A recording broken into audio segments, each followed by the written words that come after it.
Well, I'm recording now. Welcome to Drew and his piss wall. According to Chris, I call it the gulag aesthetic. Yeah. And we t-shirt from yesterday. It's clean though. It's clean, of course. They're all clean. They're all new. Yeah. I'll be wearing it now that I've revealed them all to everybody. I can start wearing them. I don't know where I'm going to go. Do you use Arch, by the way? Yeah, of course I use Arch. Yeah. I thought you knew that. I thought you thought. I assume so. But wasn't there a time you used Manjaro? I tried it for a bit, but nah. It would be funnier to wear the t-shirt if you didn't use Arch. Yeah, that's true. But you know, I don't even use Linux. What's Linux? What's Linux? Yeah, what are you talking about? Yeah, it's just a t-shirt, man. I mean, I've used probably, certainly every major distro there was. You know, some that you've probably not even heard of because they were before any of the before all settled down. Did you use Yggdrasil? I've never used Yggdrasil, no. I have heard of it, though. So. Slackware was Slackware for a while. Slackware was the first sort of organised one that I used, because before that came along, before Linux came along, you had a kind of a...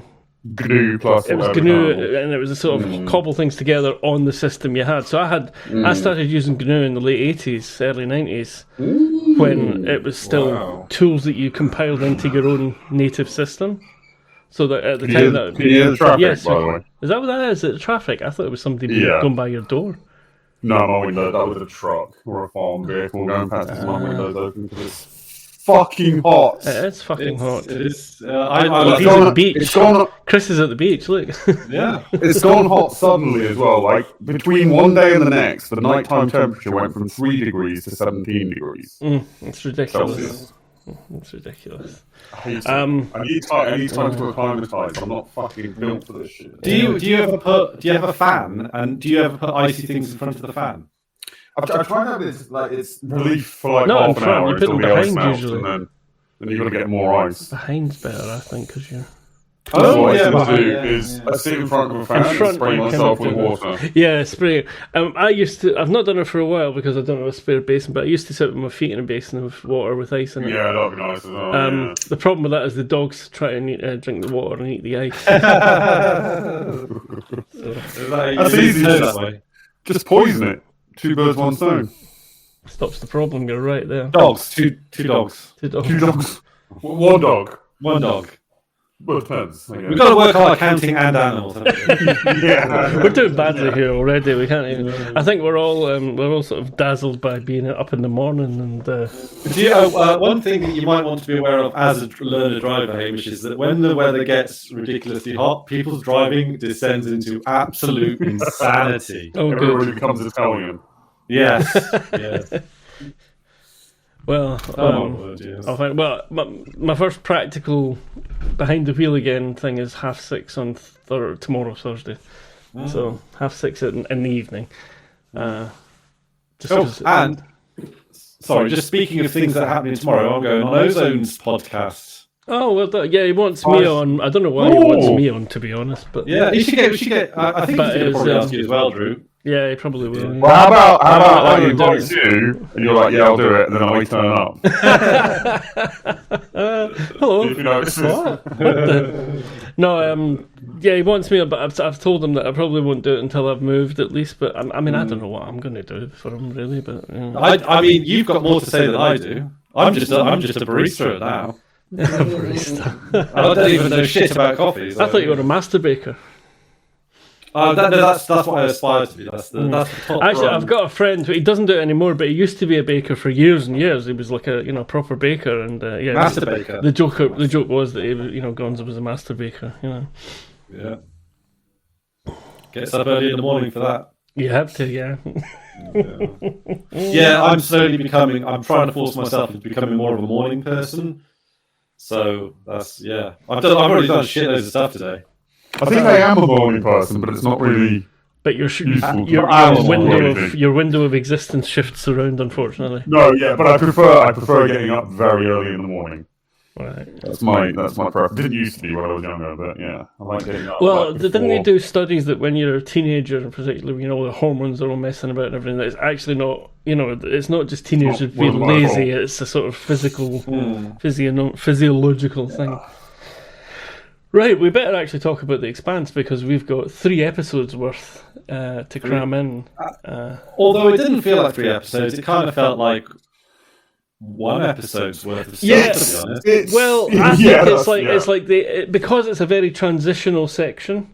They spend a chunk of the end of the 10th episode setting up. Well, they spend a chunk of the start of the 10th episode sort of wrapping up loose ends, and then the rest of it setting up for the next series.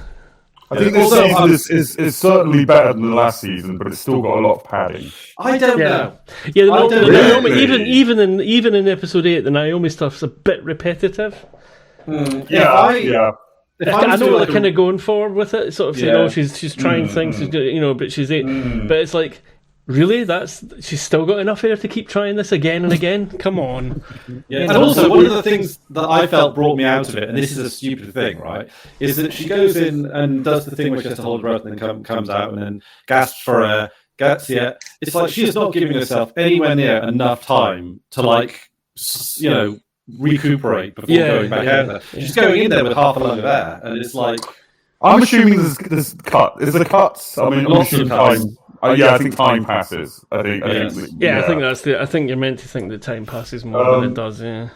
But what was obviously it's meant to be an urgency, I love the bit where she interferes with the signal to get her message out. To change what her fake voice is saying is excellent. Yeah, that is pretty good. That's great. That's good Naomi. But the bits where she keeps going in, I think what we're supposed to take from that is to see how she's going through some shit, it's hard, and she's at the bottom at the end of her whatever. But coming after so much repeated stuff of her on Morko's ship, I'm kind of tired of seeing that. I think without the repeated stuff on Morko's ship, that wouldn't have bothered me so much. It was having both of them again. Both of them together was still a bit much. But I did realise what the problem is with this season. I think not the problem for me necessarily, the problem for the show is this season is not science fiction.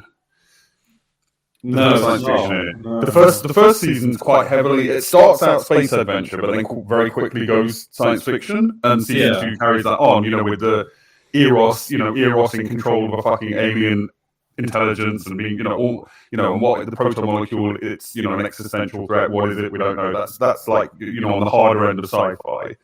And this season has none of that at all. No. Nothing. In fact, they sort of peripherally mention the proton molecule, and that's about it. There's no big ideas that we're going. Of this?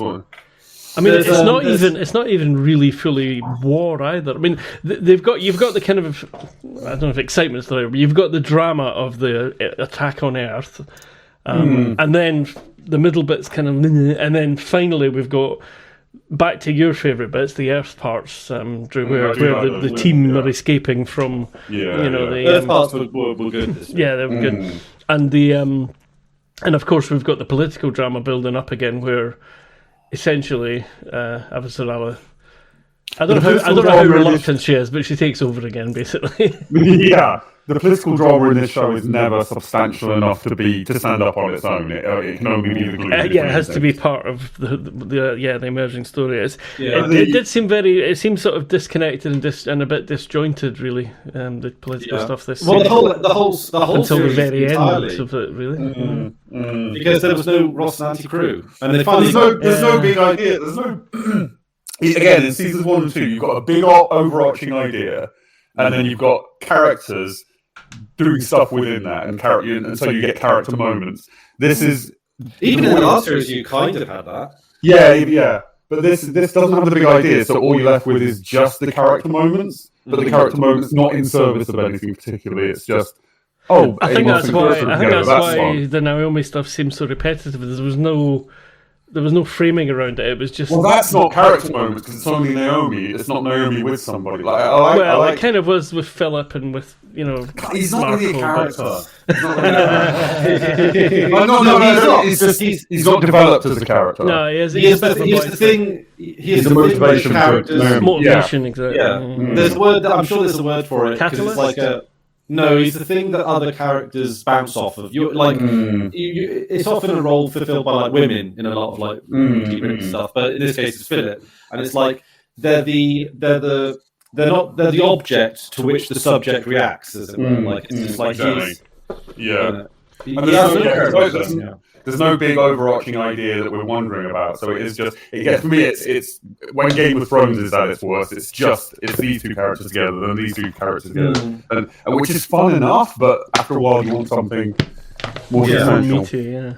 Yeah, and the thing is, I'd say a counterpoint to that. I think that the Amos and Clarissa character stuff is actually quite good, but that's why it's my favourite. But they do have more story hanging on that as well, though. Unfortunately, to be fair, it's that they've got the survival thing. I mean, I suppose it's a sort of parallel, really, between Naomi trying to survive and get out of her situation and them trying to survive and get out of theirs. But theirs is just more compelling, Yes, basically, and also more conflicting.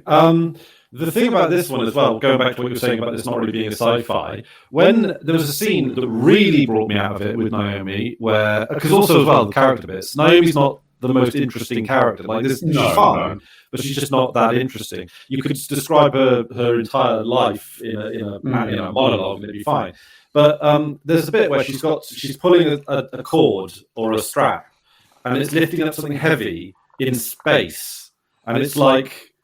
It's like this is Earth gravity, like it's not even Martian gravity, but it's like she's in space. This should be either zero gravity or some degree. She's just floating. I mean, you are working against the object. Mass is still mass. Yeah, it's got to get moving, but it's not going to be. No. And it's so clearly done and orientated as if it was gravity. Like there's a lot of Naomi just crying. There's a lot of stuff. People say things to Naomi, she just cries, or she's in a situation. I mean, I understand what she's going through is shitty. Yeah, but I think this might be. I blame the actor a little bit for this, maybe the director, but like, maybe sometimes react with like anger, defiance. Like because it's the same reaction a lot to different things. You would go through. You would go through like a lot of different emotions in the space of time. Yeah. Okay, well... It's good though. The Naomi bit, when it gets to its point and she does the clever thing, that's fucking great. The Earth bit, that's great. Clever. But the main meat of this season, the Marco stuff, is I think the weakest of this. The problem is he's such good.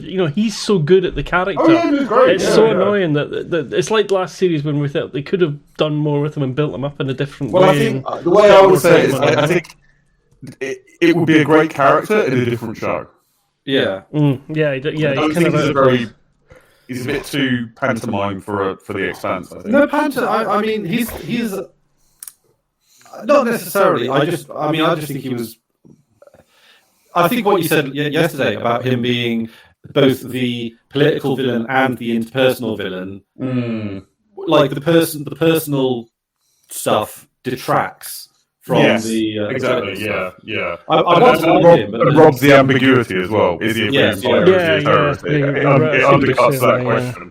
Yeah, because he's charismatic and nice, but then when you see him negging Philip, you're thinking, they've reduced the complexity of his character a little bit to, he is just a manipulative and he person. does it again, and he does it again in episode 8 as well, and it's like it's like he's flicking a switch and suddenly being a different person. Something. The story would almost be better if Marco was the well-intentioned freedom fighter and Philip was the egotistical, narcissistic one. That would have been... Yeah, if they'd split them up a bit. And then Naomi encountering that and going, oh, my son, possibly because he's been with his dad and he's in this world, but my son's a fucking monster. That might be more interesting. Yeah. Definitely, there you go, yeah. Have you considered being a writer for season 7?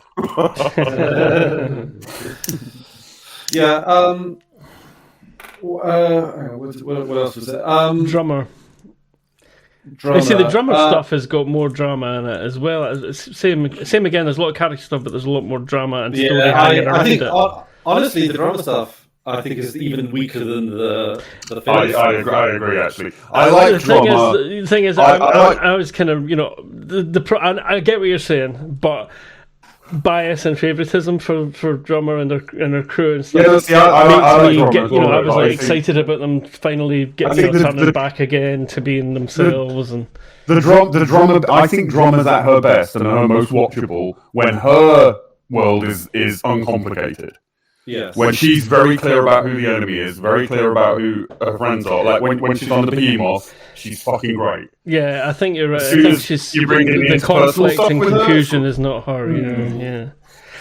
Yeah, but I did, I was going yay when she sort of helped the Rosanna. Yeah, it's cool. When she speaks to Holden on the radio, it's like yes.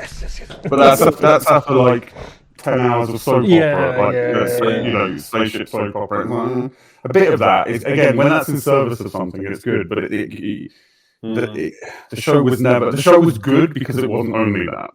And also, I almost kind of feel. Well, it's the same thing as the last series. It was that they've got a lot of the elements that make the show great, but they've not got enough of them, or they're not mixing them up in the right proportion. When did Amazon take over? Was it last season or this season?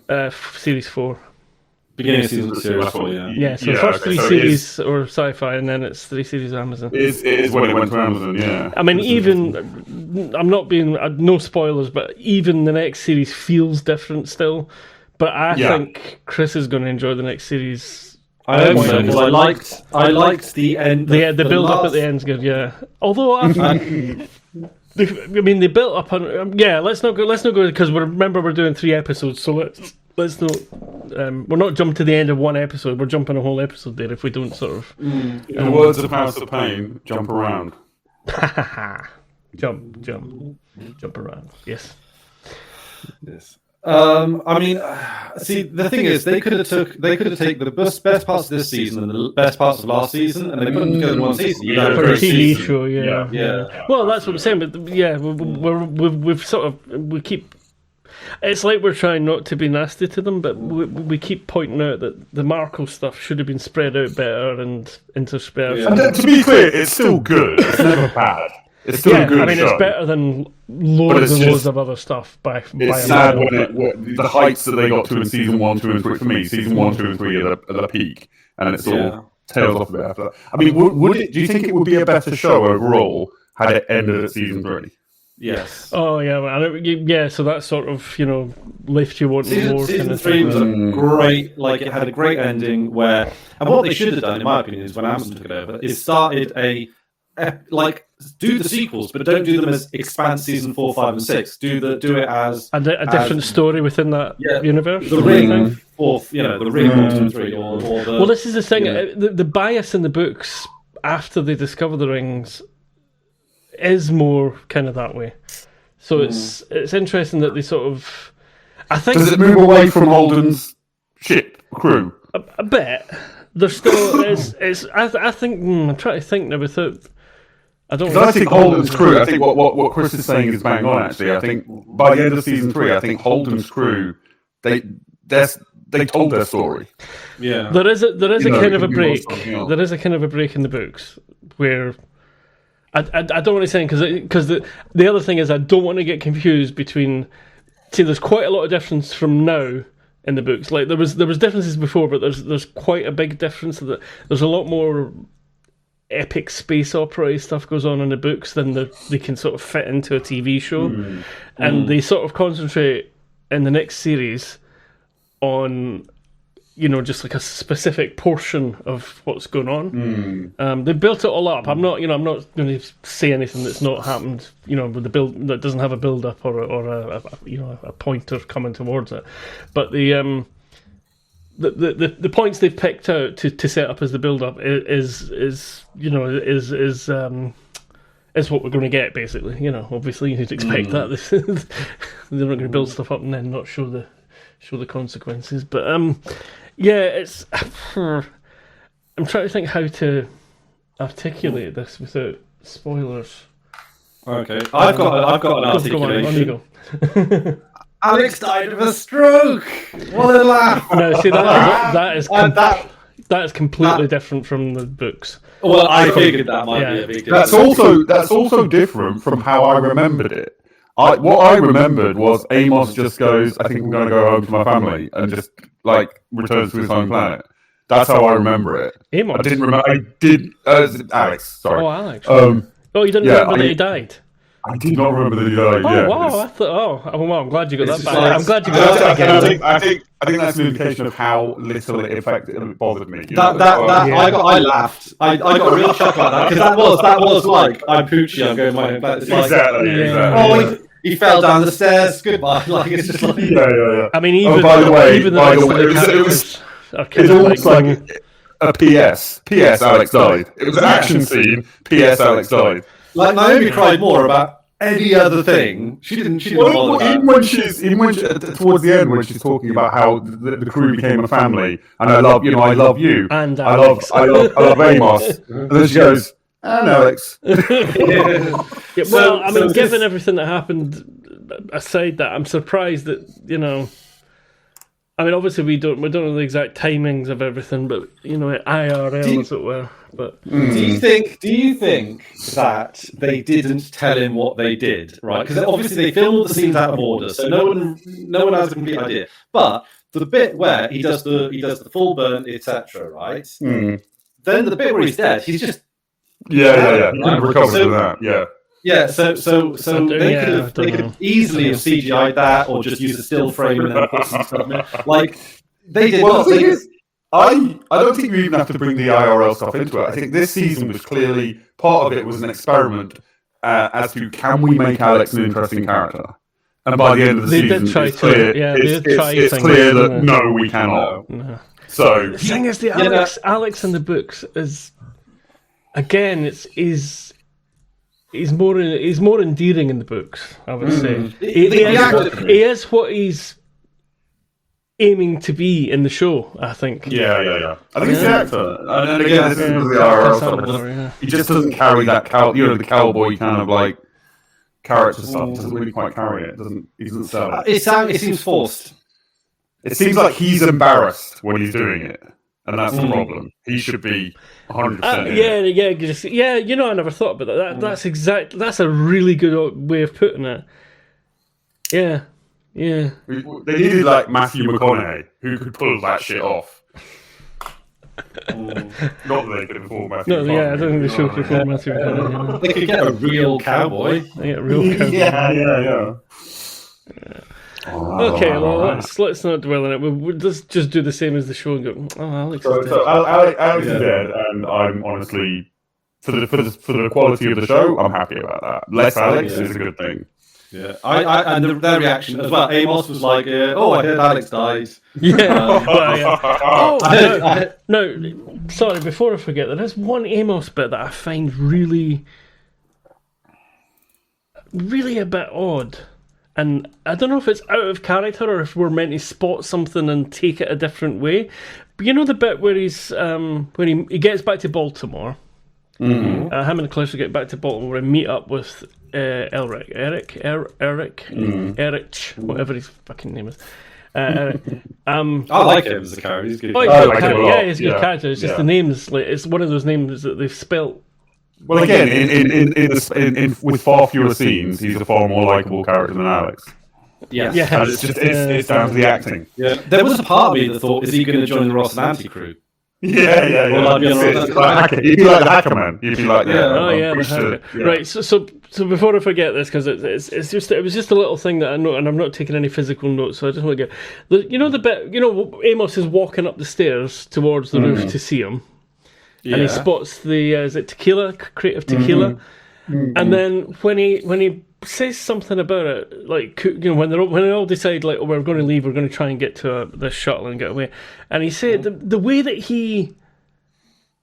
his facial expression and how he says it when he says something like should we take that tequila? Yeah. Should we take some of that tequila? It was a bit sort of childish, and I don't know if they were trying to put Eric and Timmy thing in there, or if it was just Amos being cheeky. But I got cheeky. I like that bit. No, but I like that bit as well. But I think I Hamish is right. But there was something weird about it, and just not quite. I think Amos would usually be more direct, just like, and we're taking the tequila. Yeah, but he goes a bit. It's a bit MCU written. It's a bit like, it's a bit Joss Whedon. It's a bit like, and we're taking this tequila, right? Like, we're taking this tequila. It was just. It wasn't like massively. I liked it. I read it as childhood friend, and I get the impression Eric is the older one. He's like the older brother figure. Right. So I see it as a bit of a regression to childhood. Not maybe playfully, not like not actually feeling inferior, but just sort of going. It's just. I mean, I can get that from it, but the way it was, the way his face was, and the way he said it, just. It was like the gears were. Sorry, car metaphor. I'm in my head, but it was like the gears were just kind of like not quite. I do agree. Yeah. I enjoyed it, but it was a bit of a weird way for Amos to act. Yeah. Okay. But yeah, no, I like the. Also, the bit that actually brought me out a little bit was Peach's story. It's like, hang on, you've just met this guy who's he's a little bit of an unknown quantity, and it's like you're gonna share. No. I think that's on point for. I think she's an oversharer. She's grown up. She's grown up in a world with no threats, so she's not guarded. So but why didn't the other guy? What's his name again? Eric. Why didn't Eric just be like, shut the fuck up? No, I think it was relevant. Yeah, what she said is what convinced them. What pointed, what pushed them in the right direction. Yeah, but she managed to lay out a full story in what was a relatively tense.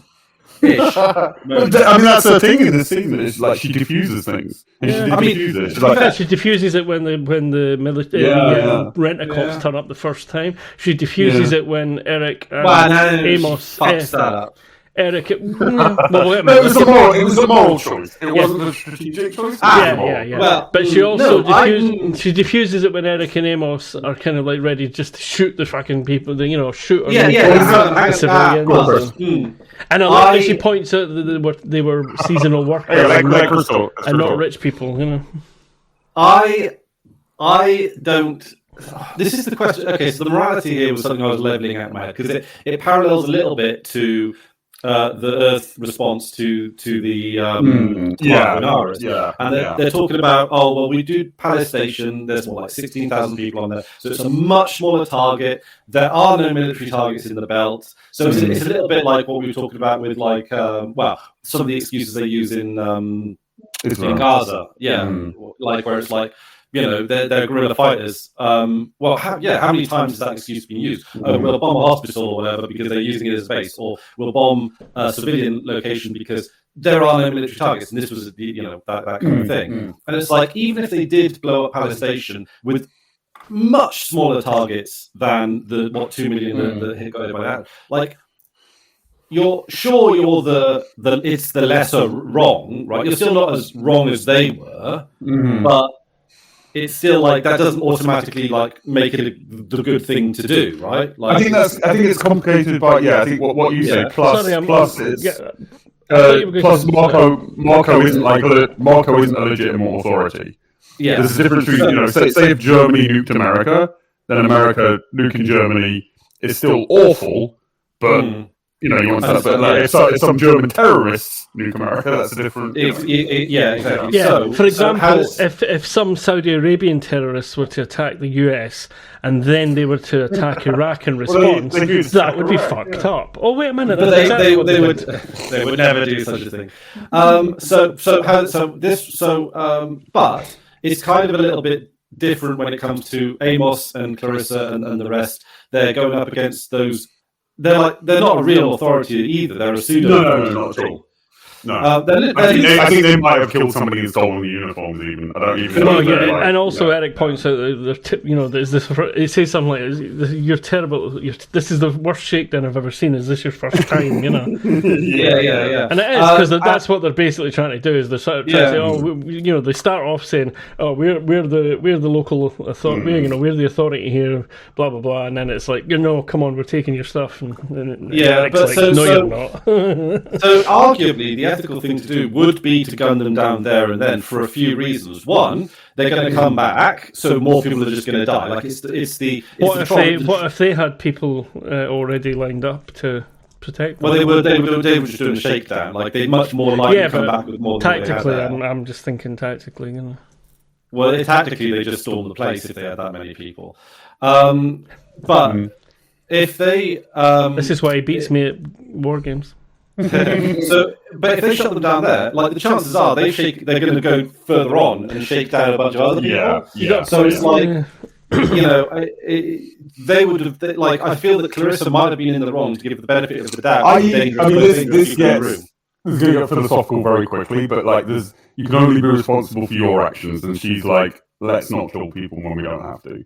Like, we're not responsible for their actions, Also, she's still carrying a lot of guilt for having, particularly that one engineer guy that she killed. But on the other side, letting them go is also an action, and you've got to be responsible for that. Yeah. And they kill other people as well. Yeah. They might be as far as anybody knows in that situation, they might just be chancers. They might be, they might be organised. They might go and scam somebody else. It doesn't seem like there's a ton of people on that island.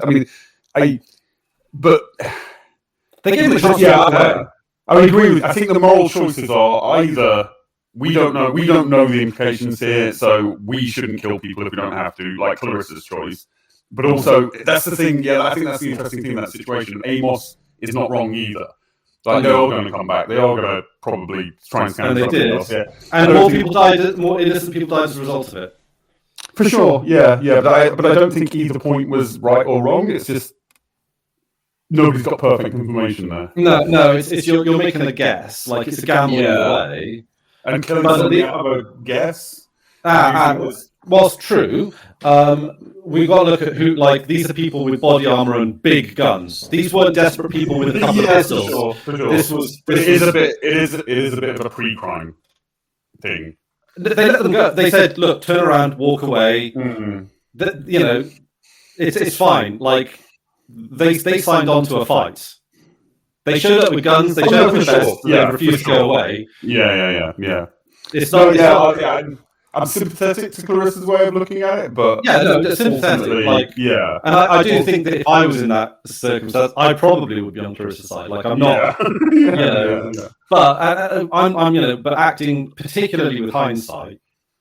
Well, what I particularly enjoy about that scene is Amos, just through his facial. I mean, he says they'll be back later, but just through his facial expressions, he communicates to the audience that that was a mistake. Amos, but he's defending his friend. He's like, yes, let my friend make a mistake.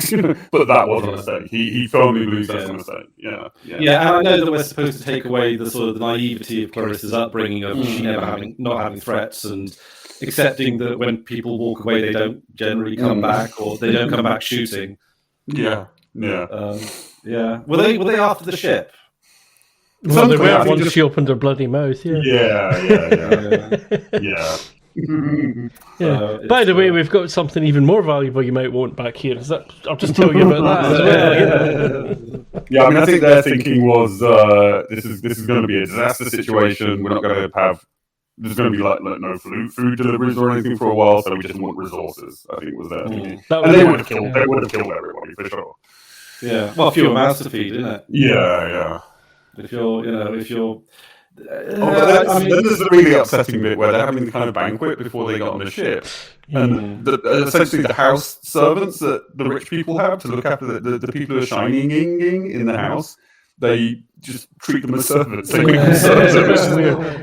seems like more of a Clarissa thing, really. But it is Clarissa, like I say. I was saying, sorry, I was speaking over Chris a bit earlier, and I realised what I was saying was that Clarissa points out that the people that come, the second group of people that join in, that come to the place, other than the fake military, they she points out that they're staff, not the rich people. She says, these are out of season staff that are working at the houses. Yeah. These are I think she's actually the one who treats them with the most humanity now, because she's she was at the top, she had that privileged position, and then she's been in prison, she's been at the bottom. Yeah. So I think she's gained perspective for sure. But also, is it like sort of symbolic as like during periods of respite, the natural order seems to sort of creep back in? I think it's Eric who's the most willing to sort of treat them that way. Well, Eric's used to being the boss of everybody. And he would have treated. I mean, he would have treated any of them like that. Really, I think Eric. Well, he's also got the lookout for number one kind of thing going on, which Amos at the start of the show had. Amos, number one and two, he and Naomi. But he's that's been sort of dissolved over time with his relationship with the crew. It gets bigger, exactly. Yeah. Which actually I kind of like that, and I like that they actually kind of discuss that. I think the tribe thing is a really strong idea that the show does really well, and I think Avasarala's speech, her argument why we shouldn't bomb these civilian targets is really fucking good. Would never happen at that level of government. It's ridiculous. It's absurd. No. But she points out the truth of it all, though, doesn't she? You're just trying to radicalize more people. And I think this is really interesting to me. She does literally what... Do you remember Admiral Man from several seasons ago, who did the exact same thing? He's like, I can't be part of this, I'm quitting. And then she meets with him afterwards and says, that was stupid. You're better off in the room than not in the room, essentially. You're better off in the room influencing. Oh, yeah! And then that shows her growth. She's like, okay, there is a line. It's not always better to be in the room. Like, there is a moral point where you should have, wash your hands. But the thing is, like, so the transport secretary, he's like, he comes in as reasonable, and even that speech that he gives was like, I thought was like a really good speech. It's a good speech, but there's notes of like, it's a very aggressive, very martial. And I think that's where you start to see like, is he? No, I think that's the speech you give at that time, regardless of how you're going to act. But that's pretty much what Avasarala says to him.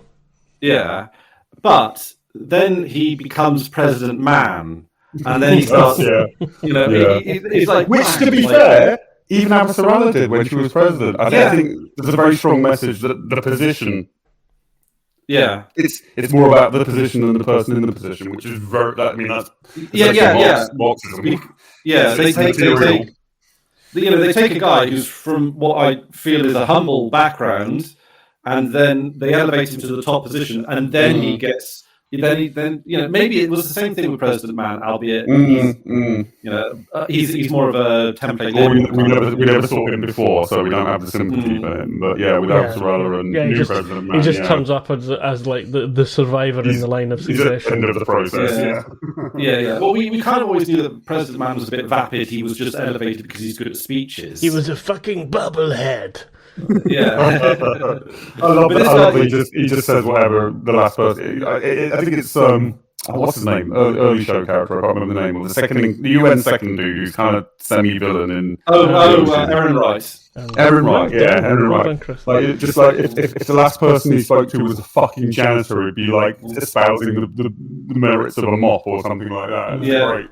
See, the thing is, Aaron Wright might have actually been the best number one. Yeah. Right, like, because he had an ideology, he had a vision. But he was also, just like most politicians we've got now, corrupt and interested in money. How corrupt was he? I mean, don't get me wrong. Well, he was quite happy to go along with Jean-Pierre Mao, who basically chemical warfare an entire economy. The way he tells it, the way Aaron Wright tells it, Holocaust aside, yeah. The way Aaron Wright tells it, he's a student of Avasarala, and it's Earth Comes First stuff, right? It's stuff that Avasarala might have done in the same situation. So we don't know whether it was the money and he was corrupt, or whether he genuinely believed in the. Well, that was the best way to do it, or the best way to do it. I'm quite sympathetic to Aaron Wright, actually. Yeah, you would be. Well, I don't know what that means. I just said it just for fun.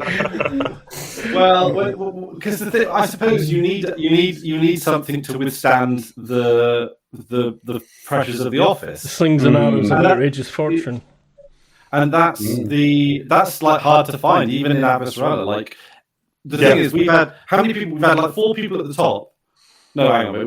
We've had Man, we've had Avasarala, we've had Transport Secretary. Oh, and we've had Mao. Mao, yeah. Not Mao. That's another name. Not Mao, yeah. Gao. Sorry, Nancy Gao.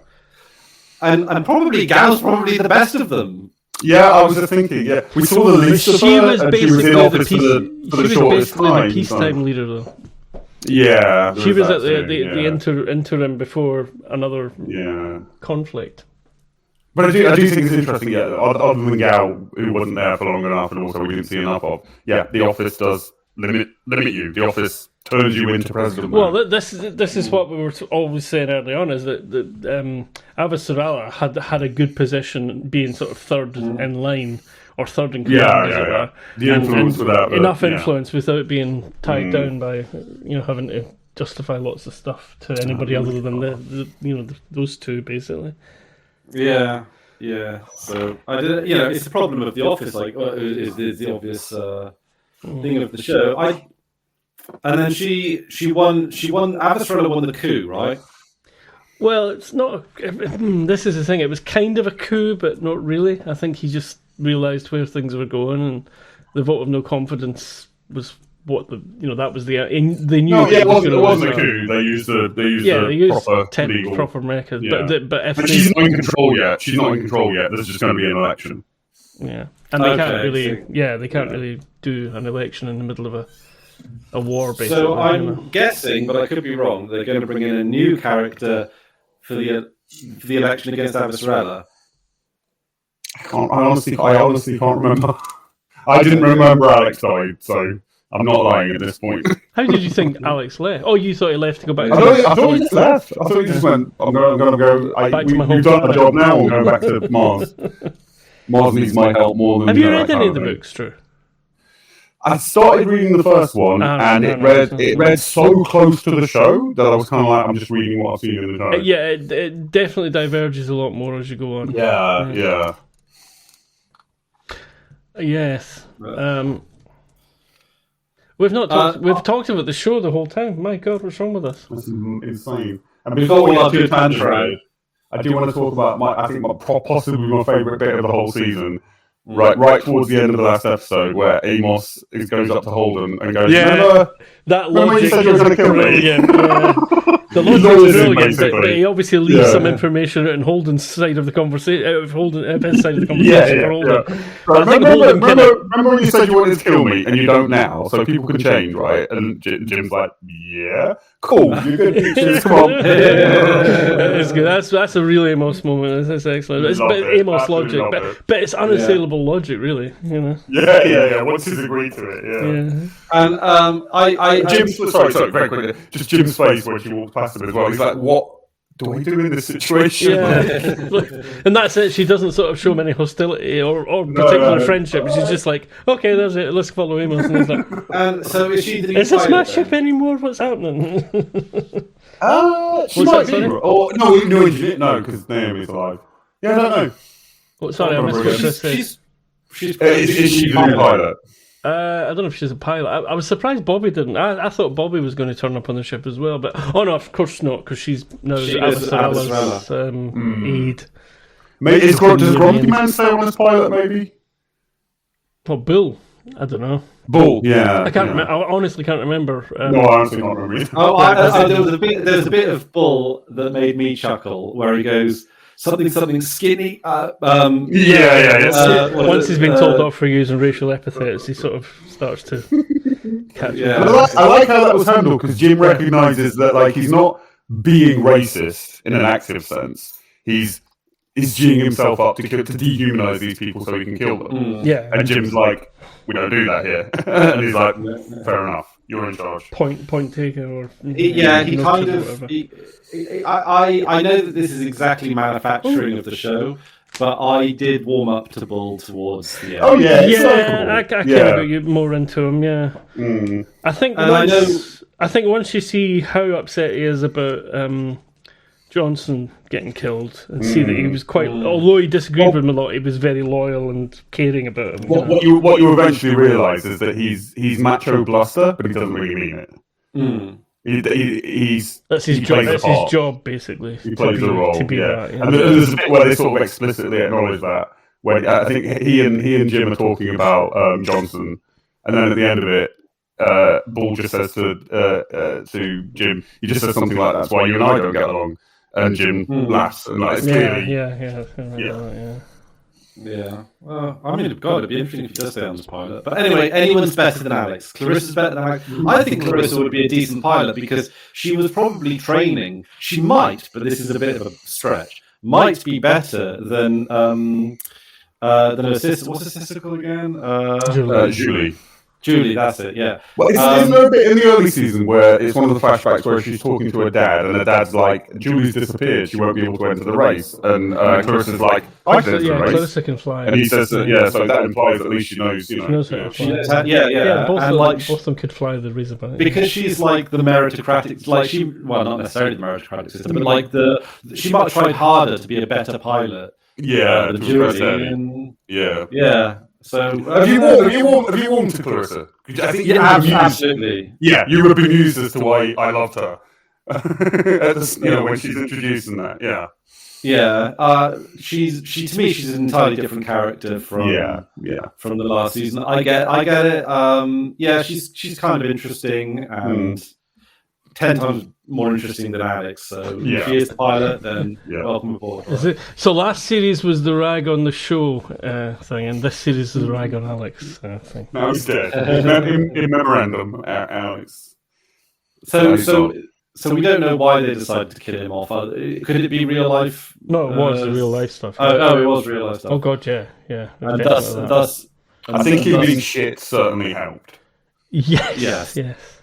You know, if it was Jim who did some dodgy stuff, would it have been as easy? Oh, jeez.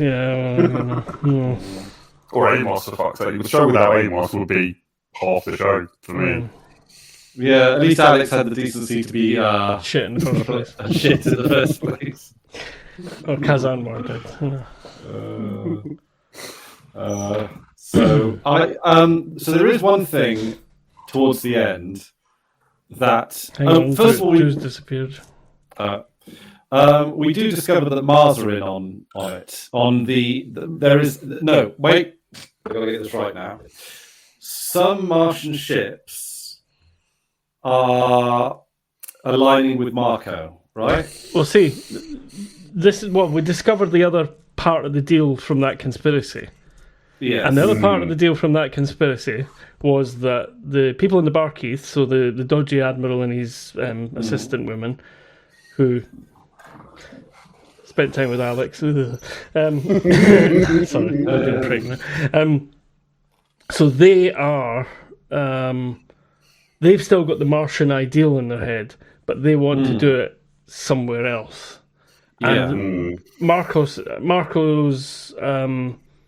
side of the deal with them was to let them through the ring in peace, let them go and establish themselves somewhere else, Laconia. Well, if they're in control of the ring gate, they can just divvy up all the ring worlds between them, right? Exactly, yeah. And I don't know if you caught all of the details, but there's a minefield at one side of one of them.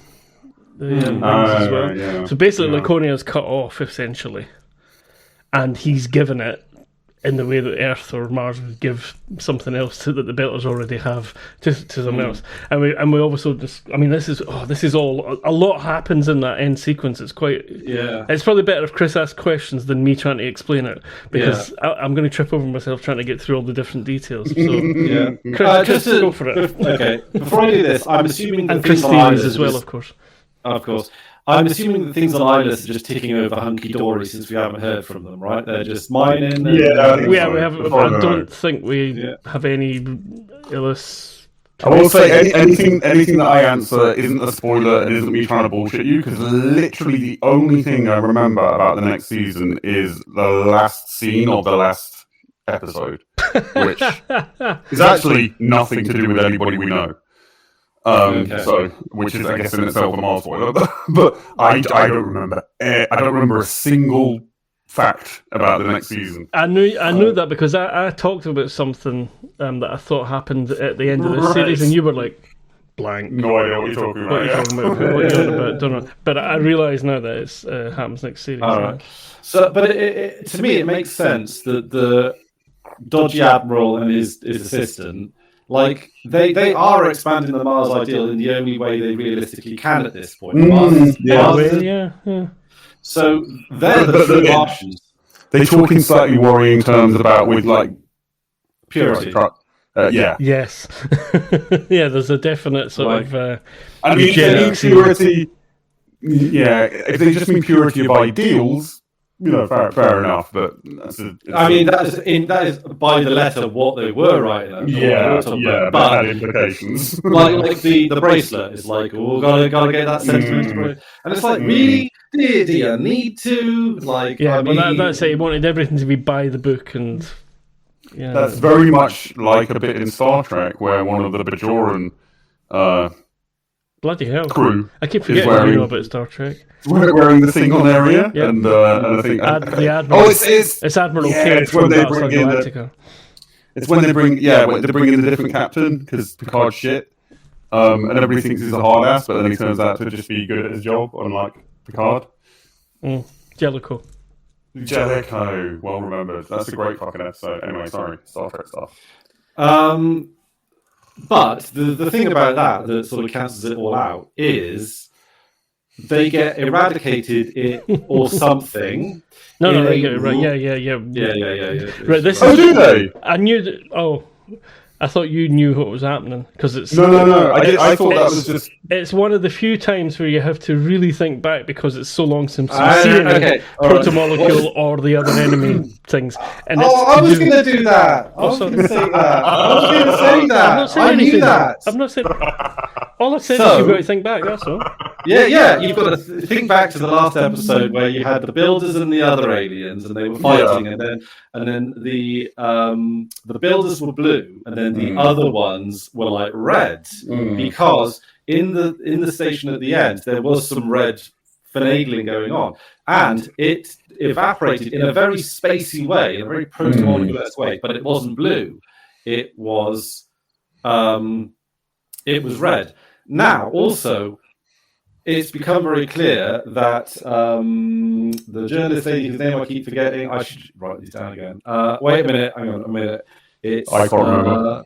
Wait, it's Monica? Yes. Yeah. Yes. I'm shut up, you see.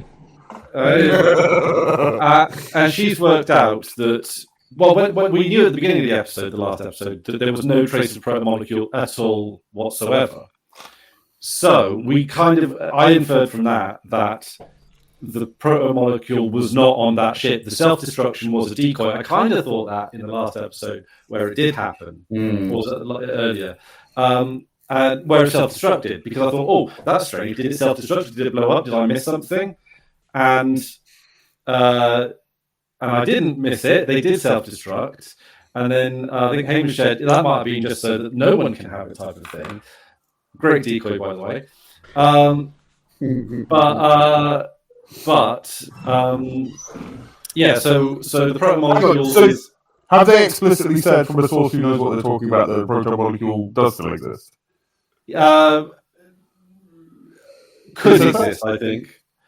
Because Naomi says it could. Naomi says it's possible, but do we get it from an authority? No, what she says is possible that it could have been on that missile that was stray. Yeah. But we do in the episode know that they're sending the protomolecule to Cortazar.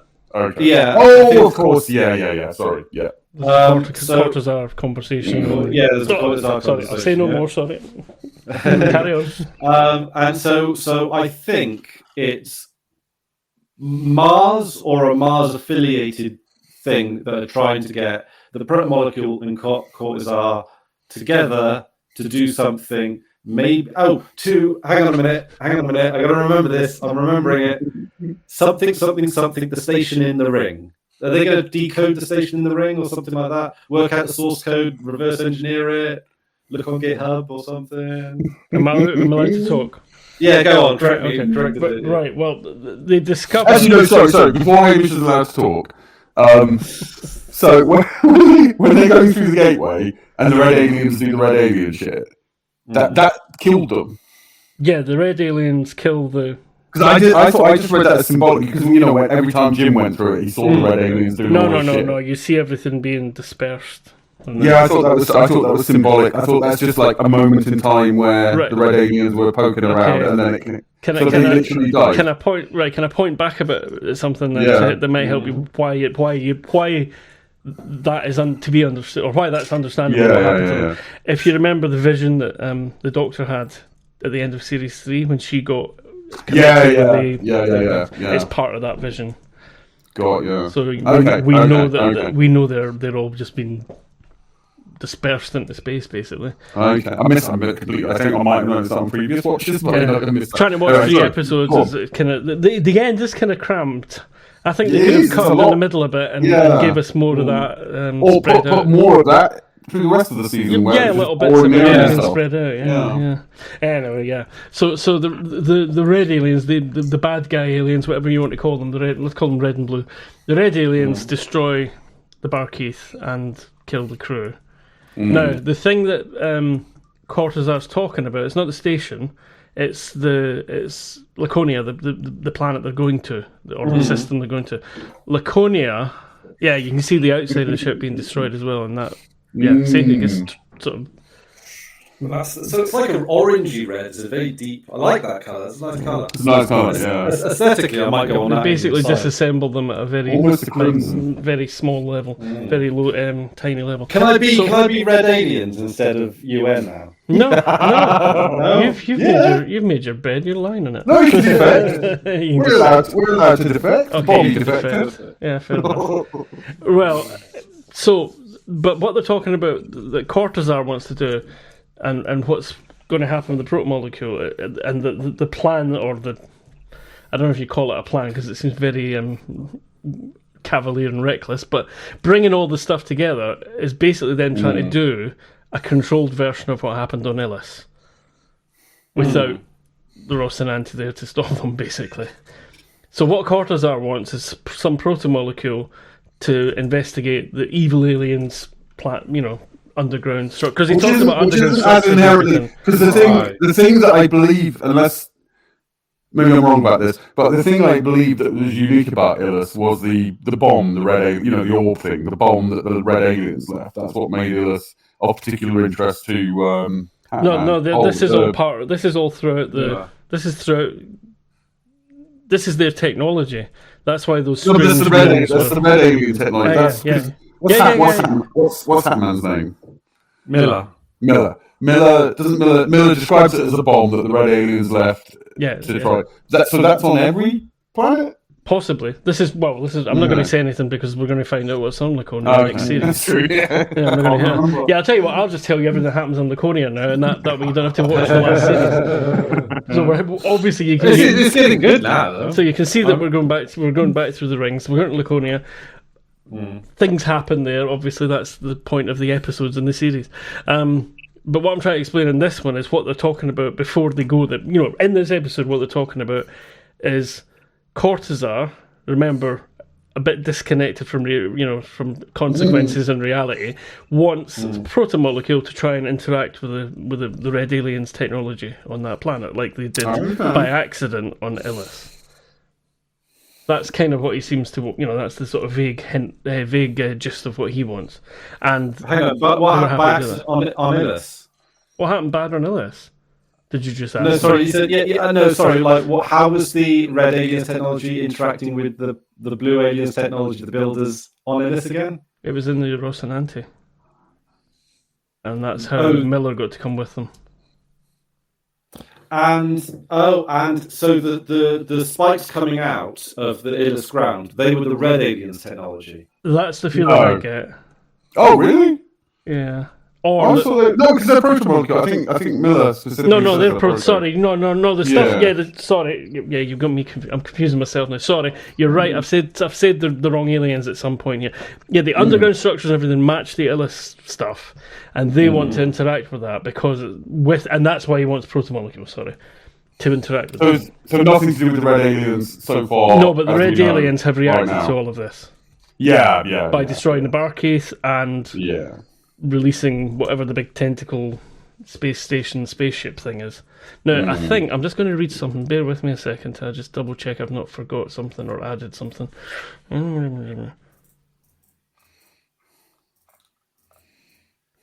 Yeah, and they're attacked by strange. Yeah, so on the ship. I mean, that's the other thing.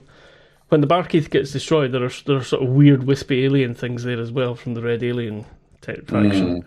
And then it's beautiful.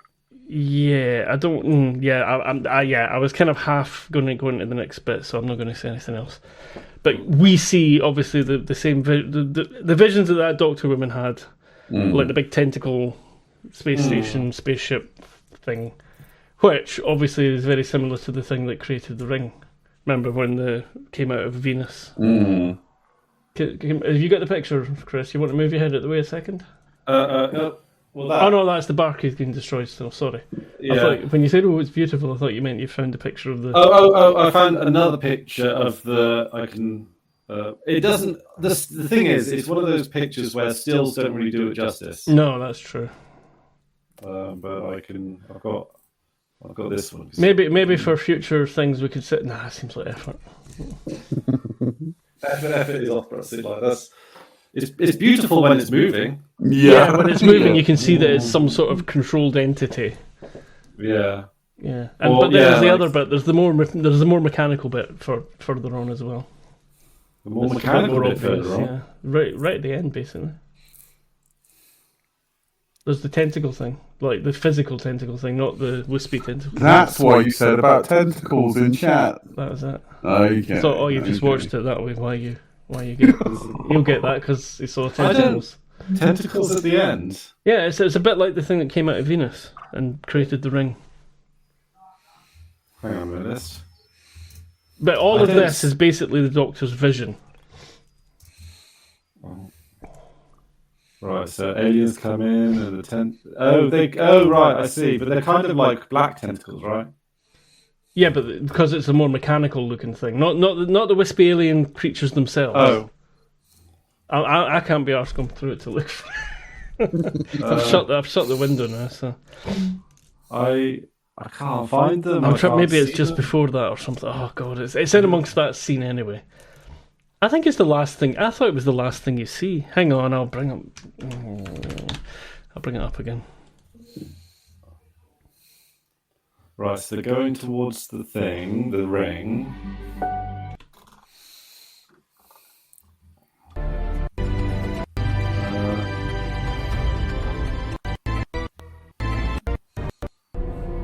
Let's see. Oh no, it's actually when the titles start. That's why. Oh right. Did you stop before the titles start? Oh right. 54 minutes 30 roughly. Right, let's see. I did notice the titles were different, but I see. Okay, let's have a look. Okay, so you know what? I'd never noticed that. I think I just when the titles play, I just quit. See, that's why you missed stuff before as well. Yeah, so the Barkeith gets disintegrated instead of getting through the ring properly. Then, as all the wisps of that disappear, there's clouds. We've got the shimmering ring. Yeah, so it must be implied that this is on the planet rather than in space, because that's my understanding. You know. This is the view from Illis. It's from Laconia. Sorry.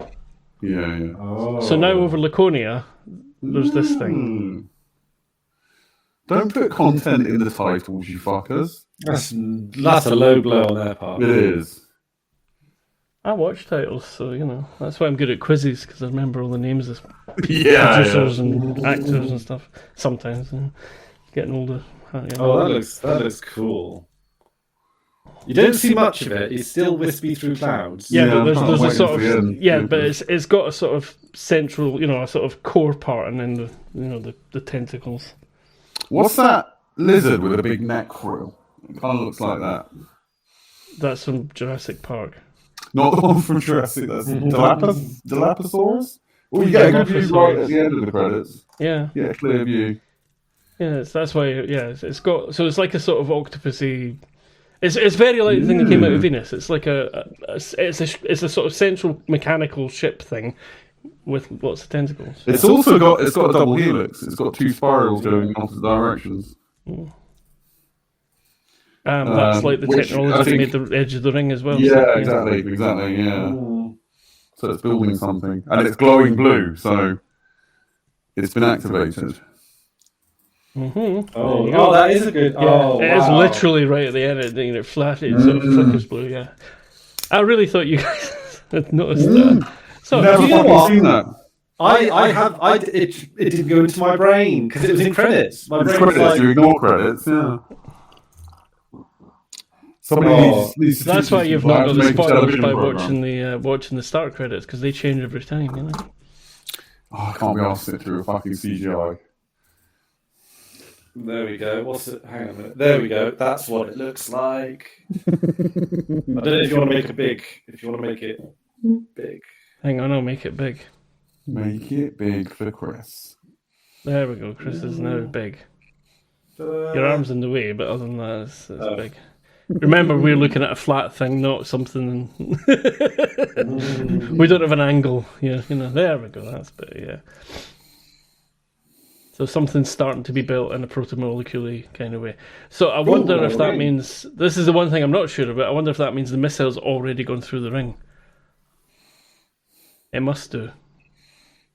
Does it mention? Does Cortazar mention that he's got the missile yet? I can't remember. I think you're right though. It must be present. Yeah, it must be present for the ring for that to react. Yeah. Yeah. So right. Sorry, because I keep saying the wrong aliens. I've done it about a bazillion times already and got them wrong. So to be clear, the stuff on the planets is blue aliens. Let's just stick with blue and red. It makes it easier. Okay. Blue and red. So the blue aliens, the protomolecule people. Well, I think protomolecule technology might be just the technology of that advancement, really. So the blue alien stuff on the planet that Cortazar's found, he wants to fuck about with, and he needs a protomolecule to activate it. Okay, that was what was promised to him, and he's got that. But that's making this happen at the planet, or inside around the ring, maybe. I think it's the planet, and so there's a reaction from a protomolecule thing to make something again, another structure. But the red aliens have reacted to all of this and have destroyed the Barkeith. I think I've kind of got myself straight now. Okay, yes. I've not got it in chronological order, but I've at least got the salient points the right way round now, instead of saying the red and the That's made me excited for season 6, because like I say, I've got a fucking clue what happens. So that's weird that you don't remember. I mean, I remember quite a few details of it. Yeah, I mean, I will say there's the war with the belt's still going on, obviously, because that's left hanging. So we still get. I'm afraid to say we still get Philip and Marco. That's something that disappointed me about season 5. Actually, is needed to defeat Marco to have a cap on it, and have Philip take over maybe. Like if you want to carry on that stuff, yeah. I mean, it's a different sort of story after this, though. Really, because the war's ongoing, but obviously the battleground has become huge again because they've gone through. I think I only really like Marco. Like a good performer does a good job with what's written, but I only really like Marco when he's giving speeches. He's good at speeches.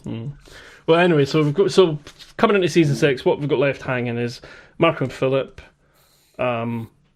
The surviving Rossi crew are back together. Yeah, about bloody time. I know. They all survived. Nobody died, did they? Nothing important. I love when Naomi's when they're all meeting up and Naomi goes, so Alex died. I know you two were really close to Amos. I know. And Amos, I swear, Amos kind of goes, what? Really? So that's you've got your Ross and Anthony crew back together. You've got your Philip and Marco. You've got your Avasarala back in charge on Earth and Luna, and Bobby with Avasarala. And you've got your protomolecule and mad scientist in a system called Laconia. You've got a minefield somewhere around that ring of Laconia, either inside or outside. I can't remember which. And you've got the other. Well, we've got Drummer being now not in Marco's faction, and I can't remember if they're heading to. I can't remember where they're going, or if they just split up and that was it. Because obviously we've also got what's the behemoth called now? Something Station. Medina Station. What station? Medina Station. Medina Station. That's it. So we've got Medina Station coming back into play as well. Although I'm not even sure who's in charge over there anymore. Everybody was dead, wasn't it? Yeah. Not dead, Dave. Yeah. So anyway, Chris. Any Chris? He's lost. We've lost the. It's all right. I'm just you went resetting fuzzy. the camera. Yeah, Yeah, you went a bit fuzzy. fuzzy. So, do we have any? Well, and since Drew doesn't remember any of it, do you have any ideas where it might go? Okay, I mean, so obviously it's to me, time for me to poker face because I do remember a lot of what happens. So, I mean, the real problem with the last series, and to a degree a lot of the series before that, was that we were not in the most interesting part of the world that was created. Because what I wanted to know straight after at the end of season 7 was what's going on at that central. End of season 3. right, okay. Is what I don't know where 7 came from. It's like. How do the rings work? How does this central station work? What is the history that led to this being built? Yeah, they do just sort of drop that in there and then go away for a while, don't they? Yeah. Yeah, I think the show is very intentional about not giving us that because that would be. I understand why if I was writing a novel and write about this kind of thing, as soon as you start to explain that, then it's kind of an unending. You're spiraling into writing about those aliens rather than about like how did the universe begin? How did the universe begin? Well, the Big Bang. Well, so where did that? Which is happen? To an extent, I think Mass Effect's problem. I think Mass Effect would be better had it not explained stuff, that kind of stuff. I don't know because why aren't you writing about the most interesting part of your world? Because. I was going to say because then you're just making stuff up, but obviously it's... Have you ever read a story about a character and the most interesting part of their character was in the past? Well, no, but I think this is different because it is something that is it's completely ungrounded. I think stories, this kind of story at least, you can write a story like that, but I think it would have to be that from the beginning. But it is kind of that from the beginning, right? No, it's not about. It's not about the proto people, the blue aliens. The show's never about them. It's about humans encountering the remnants of this ancient thing, and not knowing. There's no way for them to know the history or whatever. It's a tantalizing. That's a tantalizing question. Isn't that? But as soon as you make that show, you've lost the grounding. I think. Yeah. And I think that will be the problem. And isn't that what Cortazar's story thread is about? Is about discovering more. Yeah. His motivation, presumably. I mean, he's an interesting character. I would like to have just seen more of him, to be honest, as well. I do.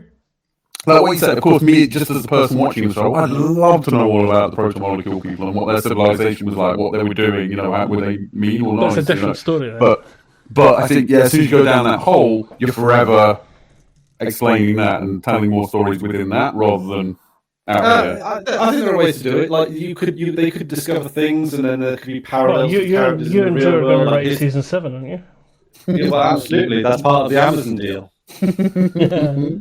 But it's you can tie it into a little bit. The theme of some of the big themes are the revolving of the wheel, things, or the more things change, the more they stay the same. That human nature is always that little bit more exploitative and predatory, and then power tends to corrupt people, or people are so personally compromised by power that it's the institution itself that's the problem, not necessarily the actors within it. So you can apply those kind of themes to the aliens at the same time as applying them to people like Abasarella and President Man and Mr. Public Transport and all that kind of stuff. And I think you could have a women's story, and you don't need to explain everything that the aliens are doing or how they did it, but little glimpses into. I think it's possible to do that, but I think it's dated. That can very quickly go off the rails, and you can end up making Avatar. But during the time when the Expanse did that to me was at its most compelling. But it's because I think it's because of the human interaction, though. It's the human reactions to it and the human. But also because it's just glimpses, and you're left with more questions than answers. It's like in monster films. Like as soon as you see the monster, you've dissolved all of the tension and all of the mystery and all of the.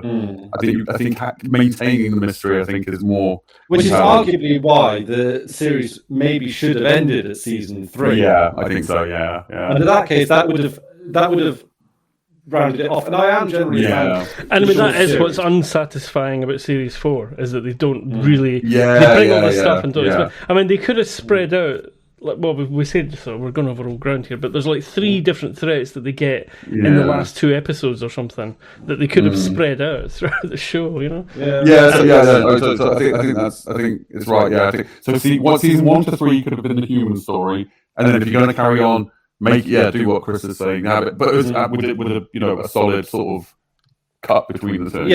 Call it a different show, have a different name, like how House of the Dragon did it with Game of Thrones, like House of the Dragon, a different show, and or like call it like Expanse stories or stories from the Expanse or whatever. Like I'm fine with having the same name so long as it's a solid. It's not you get rid of all the old characters and it's clearly a different story. Like I'm fine, Like Digimon season. I do worry it could quickly become the Avatar or fucking Narnia or something. It's just if you're just writing about a boundless world that you're just making up, that's a very different show. Exactly. Like, and you guys are going to completely chastise me for this one, but I kind of like how they did that with Star Wars now, where like all these little series they just take part in the Star Wars world. There's nothing wrong with that. That's different because it's still in that grounded world. It just happens that one of them particularly is really shit and one of them is a bit wobbly. I think the purpose of the aliens, it's kind of like Star Trek. Like if you watch Star Trek and they encounter, as they often do, like ancient, all-powerful beings that are remnants of prior civilizations. The only point that serves in the show is how the characters we love respond to it. That's what's interesting. And to whatever they've left behind. Mm-hmm. You could have a show about that ancient civilization, but that is very much a different show. Yeah. So no, right. Any theories then, Chris? As to we've got our story threads. What do you think might, or what would you like to? Even what would you like to? So let's go. Let's go for the most human one first. Would be Avasarala and Bobby. What do you think they're? Where do you think they're going with things? Marriage. I don't know. Like I think she's single now. Avasarala is single now. So I think a lot of the themes are going to carry through, which is they're going to have like a lot of tough decisions to make. Things like, do we? Because of course there's no civilian, there's no military targets with Marco and Iris and that kind of thing. So they're probably going to have a political thriller arc that involves Marco and Iris sort of acting as a guerrilla, fighter, and then various difficult decisions having to be made because they feel defenseless. And they look weak as a result of not being able to do anything with Marco and Iris, and then they will be tempted into war crimes because it's the only thing they feel they can do. And then there's that sort of there's that turmoil about we're going to have to do something wrong, but we're going to do the lesser wrong thing or the greater wrong thing that's more expedient. All of those kind of things. What about Cortazar and this Laconia place? So I think this is going to be maybe no, possibly a little... We do know that it's been isolated and mined, so that we know. Well, the verge of teleological things here, but at this point, is that Marco has apparently isolated the place. Yes, I think Cortazar is a little bit like there's a little bit of I feel like a little bit of a Promethean thing. Cortazar. And it's a little bit like he's just plugging in protomolecule bits to other protomolecule bits, and it might be because the thing is with Cortazar is that he doesn't seem to have a sense of consequences. So he might very well be, or the whole sort of like the Icarus thing. It's curiosity without fear.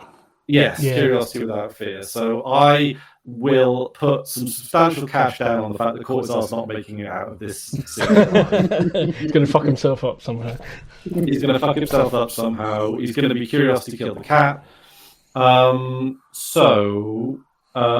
there's going to be something interesting happening in the process. It's a little bit like what's the slingshot guy from the Belt who went to the ring.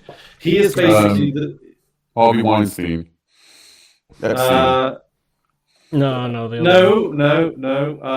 Epstein is Busy Epstein. Petico? No, Busy Petico was the other one. Oh, sorry, I thought you meant the one who invented the drive. The Epstein drive. Yeah.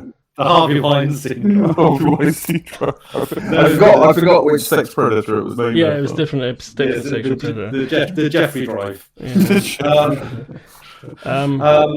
So but it's good. I think that's going to be kind of the same good. thing. Yeah, we're all. I'm supposed to be a belter, so I should be remembering his name, shouldn't I? He's the hero because he's Martian. Oh, you mean Batico? Sorry. Okay. No, it's not Batico. Batico was the other.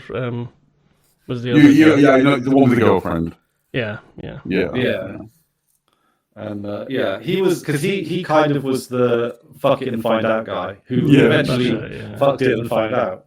But I kind of found that to be completely like a really interesting way of telling that particular bit of story. Yeah, I like that bit. Yeah, because I was thinking when it happened, it's like if it was dangerous, why did he blow up but his ship didn't? Like that's. Which season was that in? Was that in season 3? Season 2. At the beginning of season 3? Yeah, that was like the opening of season 3, right? Yeah, I think so, yeah. Yeah, that was good. Yeah, that was good. What else is there? Like the Bell stuff, so Marco Inaris, he's the villain, he's gonna get whacked. I think he's probably going to... No, it's partway through, it's Delta V in episode 3 of season... episode 7 of season 3. Oh, yeah. His name is Maneo, that's it, Maneo. Maneo, that's it, yeah. Yeah, because that kind of... That final book is in the last half of that episode. There's 2 books. That's right. That's what it was. Something like that. Yeah. And I love the pace of that. Like that was... It was almost... What I liked about that was what I don't like about this, was that it felt like they could have done... If they pushed together the last 2 series, it would have been great. So I think I'm a bit worried that the Marco Inara stuff is probably going to be a bit a lot of like what it has been, and he's not going to be the multi-dimensional villain that we kind of hoped him to be. So my hopes are low for Marco. Maybe he'll prove me wrong. But so I guess I'm going into this following quarters are the closest. Yeah, so I want to see. That's always been the stuff you've been most interested in. Laconia is the focus of the everything really at this point because. Okay, good. That's what Yeah, but I'm not going to say more than that because obviously there's a lot of moving parts at the end of this series, And I think we haven't talked about anything outside Expanse much. No. I think the final season will be a decent season as well. I think it'll be better than the 2 that we've just watched. I can't remember.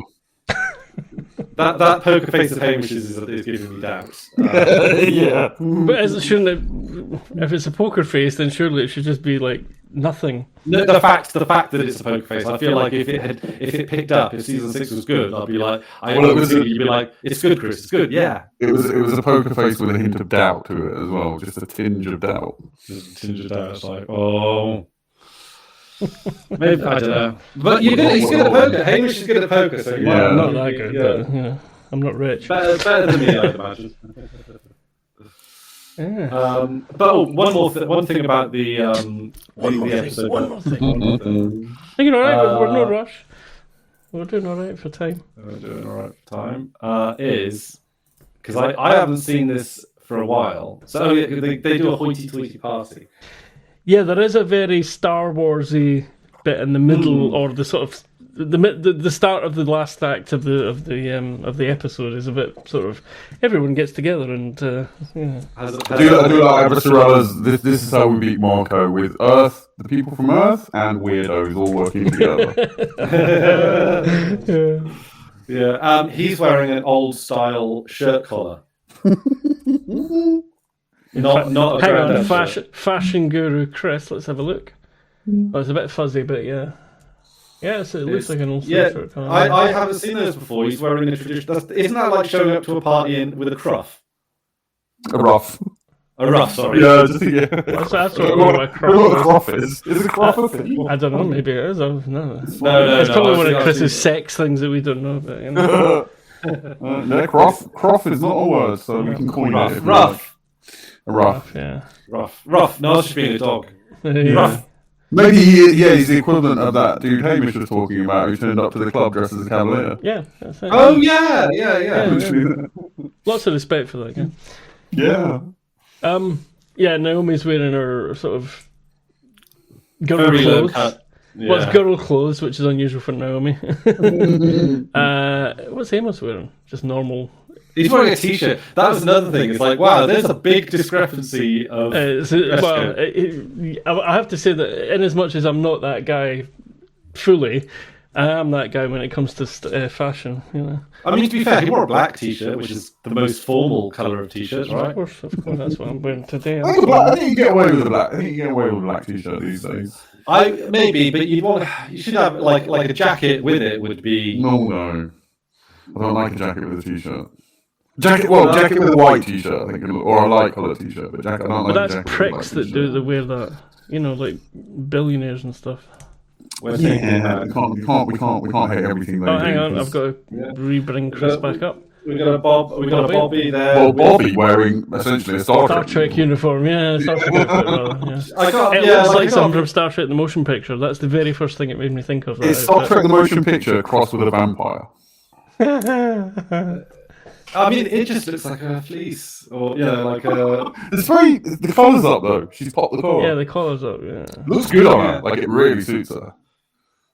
I don't know. First of all, it's weird that it's blue. Everyone else is wearing black in this universe. She's decided to go committed to colours. Earth now. She's like, Yeah, that's symbolic, yeah. And they do actually mention it. They mention that colour. She says something about the colour. Oh yeah, it's colours like or something. blue suits you. Yeah. Or something to that effect, yeah. She's like an ex-smoker at this point. Like, yeah, and there's and Amstrada's wearing red. she's defecting to Mars. I think that's more of her martial colour, not Mars itself, but martial as in stance. And I like this. That's it. I like that they're all dressed in different style. Kind of Chris just said that, but I like that they're not all just wearing. Because I think sci-fi is a bit dumb at times. Like in the future, everybody wears the exact same fucking clothes. Whereas you walk out into the street and some people dress like the 70s. There's some people, there's subcultures. There's all kinds of shit going on. Yeah, I mean they all dress the same on the Rossi because you wear. Well, that's practicals. overalls. Yeah, it's a Yeah, workplace. yeah.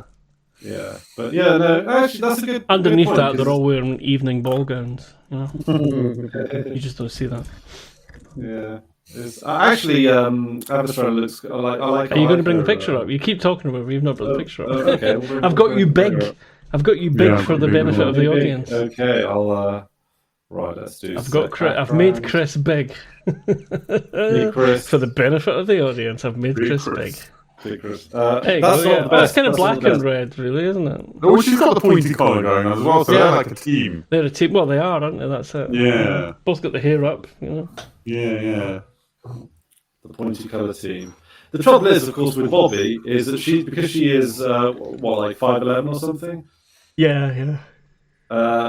All of the scenes, she looks giant because the camera's got to like kind of cater to one person's height in the frame. yeah. And it's like so. Well, that's look- I think that's deliberate. You know that's Yeah, one of the also reasons they that, cast yeah. of what They Bobby's like meant her to height, be. yeah. Bobby's meant to be an Yeah. imposing physical Yeah. presence, you know.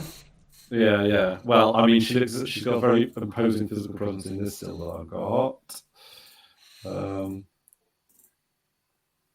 Yeah. Vague smile on her face. But yeah. I know what you're saying there. Yeah, that's Just like da-doing in the Towering background. over. And you notice Monica in the background on this. Did you notice her trying to get into the secret meeting thing as well? Yeah, I like her She was the vibe. one- I like her vibe of get into places and then blend into the background. Like, Yeah. it's kind of So fits. she obviously realised something was good. She was the one that spotted they were all leaving the room, sort of thing, and tried to follow. And then the military guys kind of just say, Monica's another character. She's had about 4 scenes in the entire show and has more personality than Alex. Yeah, she definitely does. There's so many characters for whom that's the case.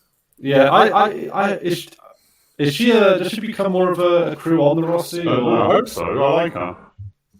I want her on, because I don't know what the fuck happens in season 6. I want her on the crew. I want Prax back on the crew. And I want Dr. Lady from season 3. She had potential as well. Season 4, rather. Yes, Dr. Lady. Yeah. Oh, yeah, she has potential. Sorry, I thought you meant the Belter. Oh, the Belter Lady. Yeah. She's cool. She had that very, very Belter look. I want her and Amos to have a fling. I can see that. Oh, that'd be a laugh. I thought Amos was. Do you think Amos and Clarissa's more of a brother-sister thing like it is? Oh, definitely, yeah. Amos would go for a MILF. He wants to. He needs mothering. That's why him and Avasarala would be amazing. Yeah. And also, Avasarala's husband died. Hooray! Okay. What's Avasarala's husband's name? Well, the imposter who tricked her. He's an imposter. He's not. It's random. So her actual husband might still be alive, as far as yeah. Could she go back to the into the better husband? The better husband. That's one of the weirder. The actor that plays the original husband. That's one of the weirder things in the show is how they change the actor, which is fine. I think shows should change actors. They shouldn't do what Star Wars does and fucking corpse animate people and stuff like that. That's got a hand, doesn't it? Just change the fucking actor. It's fine. We get it. After one scene, we get it. Not Ridley Scott. Whoever Fede Alvarez did it in the new Alien film as well with Ian Holm. They did it in Roseanne back in the day. One of the daughters, they just changed the actor. When she comes in on her first scene, like Roseanne goes, "You look weird," or something like that. Yeah, they make a joke of it a couple of times. Yeah. But no, they changed the actor, which I'm totally cool with, but also completely changed his character, which was completely changed his character. Also, for a line, his character didn't even. The thing is, the second husband, the character's personality didn't really fit and wasn't consistent. Well, it makes it so in the first couple of seasons when it's the old actor, he's essentially house husband. He's supportive house husband who's behind his powerful wife, and he was really good at that. And there was a strength to that. And it made that relationship made sense. But then it just became sort of petulant, really. Yeah, smarmy. A little bit. Yeah, totally. The character didn't even need to be there. No, just say he's back on Earth with the kids. Yeah, back on Luna with the kids, whatever. Whatever. On a skiing holiday. The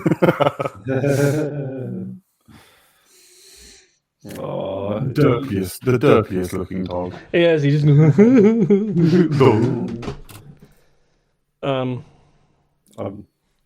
I don't. Yeah, he's annoying me. He wants out. I think. Are you guys still talking? I'll just pop out for a second. I guess so. Yeah. I mean, we wrapped up. Well, I can't just stop it. So hang on. You keep going for a minute. Okay. All right. Another thing. This is an odd thing. Cortazar actually looks too normal in his. You're muted, Drew. It took me a moment to realise who he was because it looks so different. Yeah, he looks healthy. He looks healthy and normal, and this is a normal guy. Yeah. So he's on. So this is not Island. Is this Island? That's or Laconia. Laconia, right? Yeah. So it has the same pointed things. So, which I've already forgotten whether or not we're supposed to think these are from. They're blue. I think the only red piece of technology we've seen was the orb itself, the bomb, because that was a bomb. Right. This is the blue civilization, and the reds put a bomb in it. Right. Okay. I think. I'm not 100% on that, but I think. All right. So he wants to protomoleculize these things. Yeah, to see what it does, or play with it, or whatever. Yeah. I mean, that's pretty long. Oh, we've got Chris as well now. It's just me. That's awkward.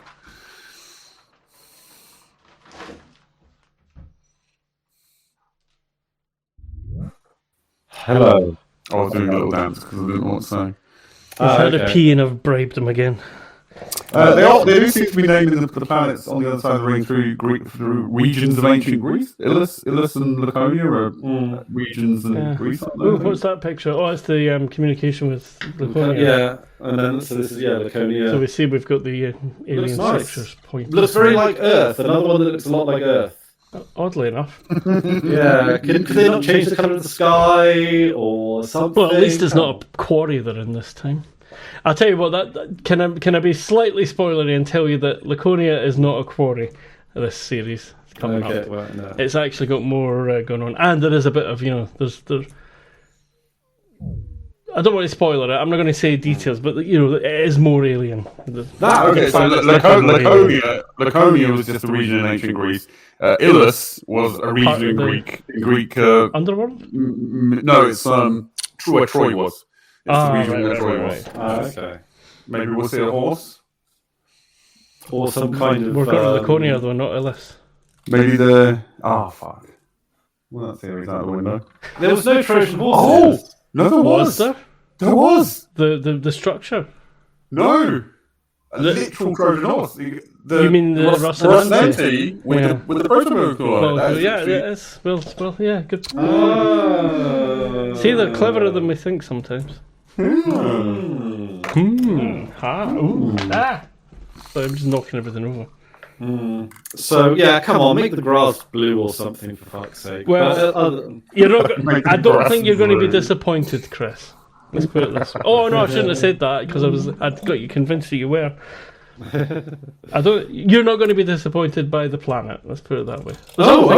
There's other things happening in the series as well, obviously, but obviously, we've got all these story threads that they've set up at the end. But we obviously we're going to go and look at Laconia because to just do that and then forget about it would be absolute dickery, Absolute dickery. So you know that we are going there, and I don't think you're going to be disappointed by it at all. Good stuff. Good, because and also, do you notice, Hamish, how normal Cortazar looks?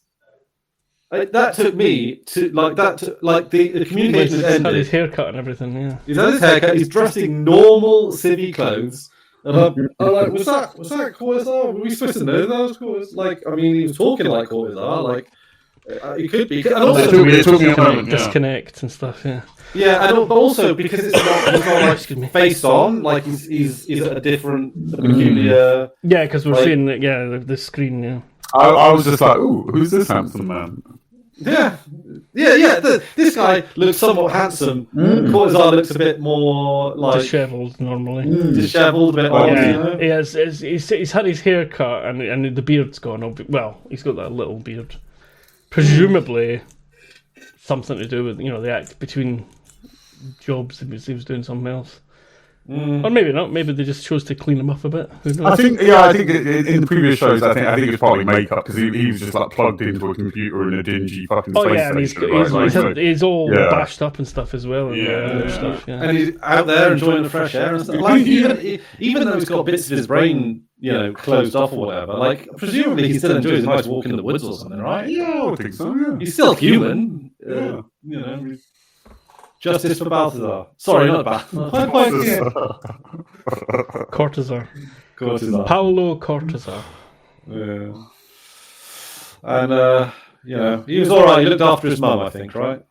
He looked after his mum and was depressed and voluntarily had his brain removed, so he wasn't sad. I mean, which I can sympathise with. Yeah, it's like he's a good guy. He sorry, I'm sort of cheating a wee bit and looking at the rundowns to remind myself what happens per episode. I know the overarching stuff, but I was trying to remember how things start to develop, and it's like, See, the thing about Cortazar, right now, this is a bit like. To be fair to Cortazar, one thing I should probably point out, this is possibly better in a way for us, is that there's only 6 episodes in the last series. Oh, okay.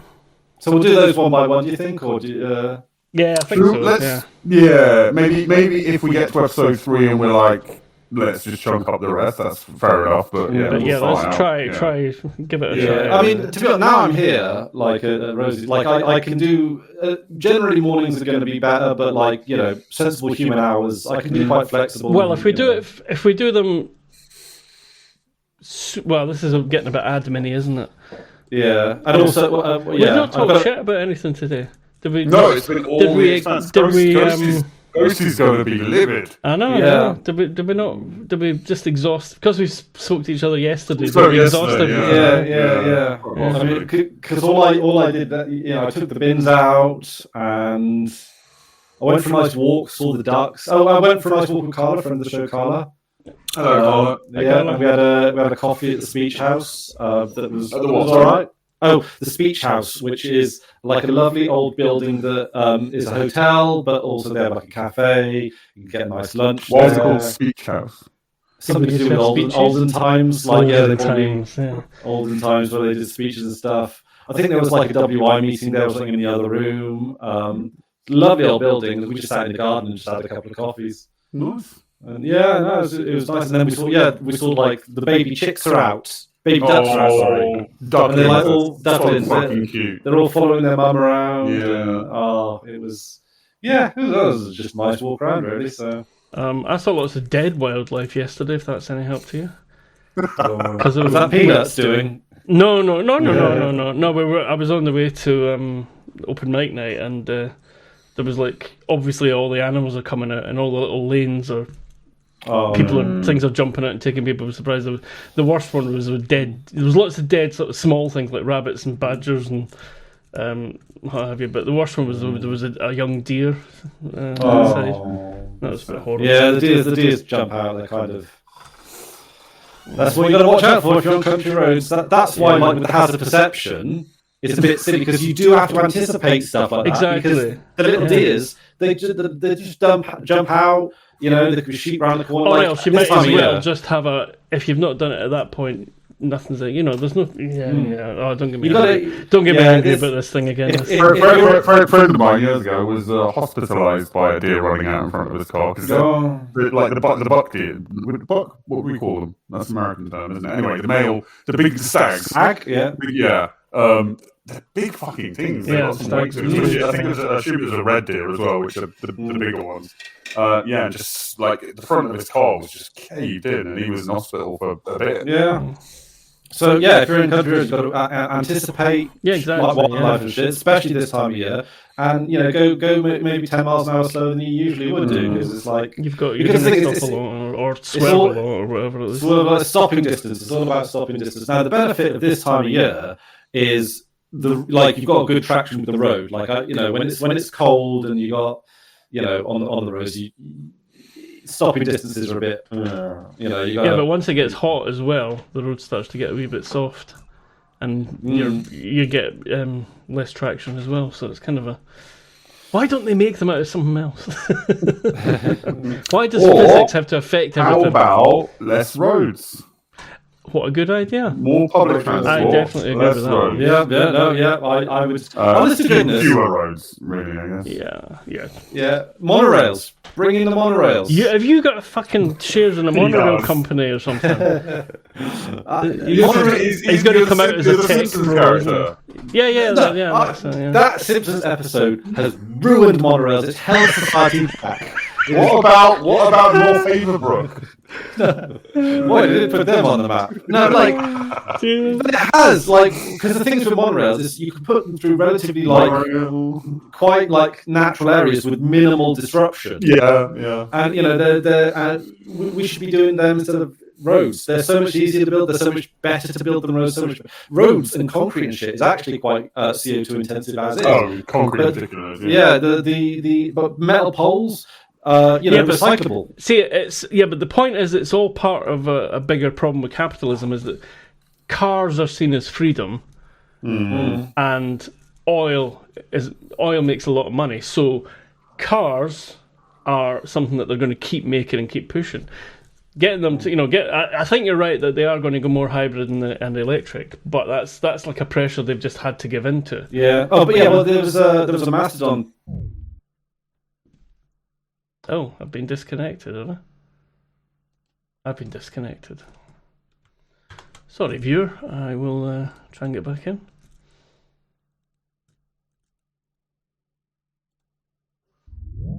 I got disconnected that time. We're all getting a go at it today. Well, yeah. Sorry, I was just saying about this tweet that I read that there was electric cars weren't designed to save the planet; they're designed to save the car industry. Exactly. Yeah. The way they do it. Yeah, because there's better ways to do it. Oh, and also because tire dust—that's a fucking killer as well.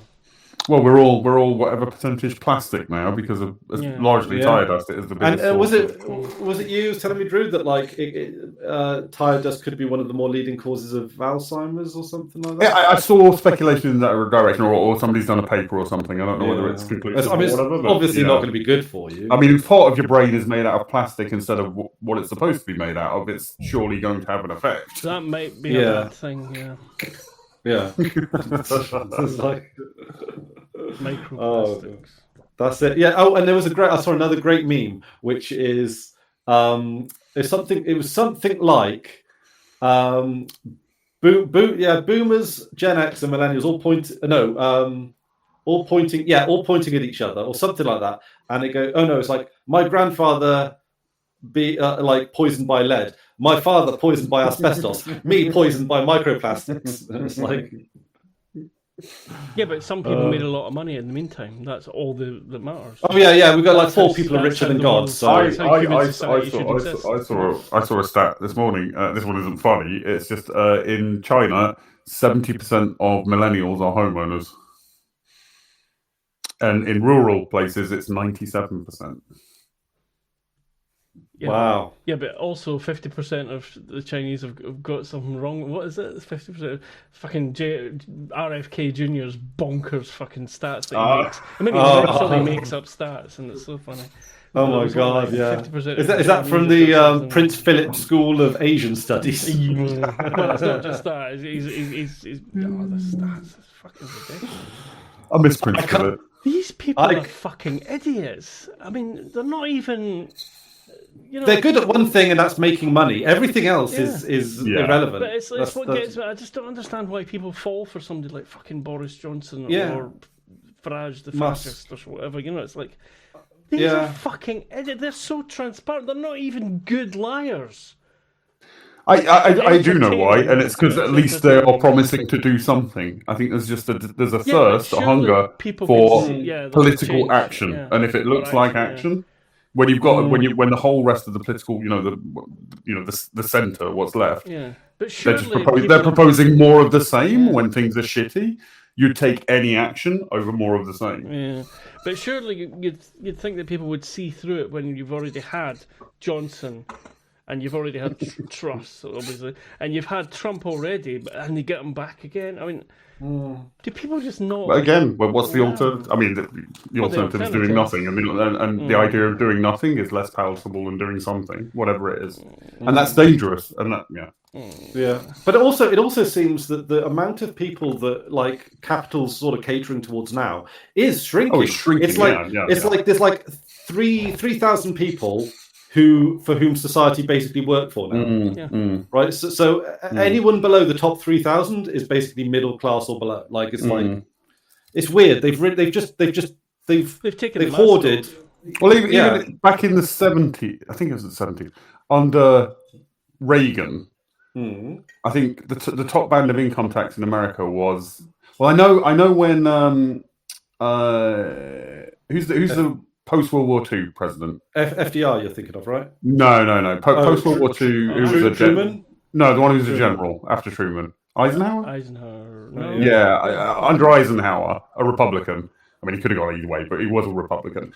The top band of income tax was 90%. Yes, but the thing I've heard from that is that was always designed to be temporary.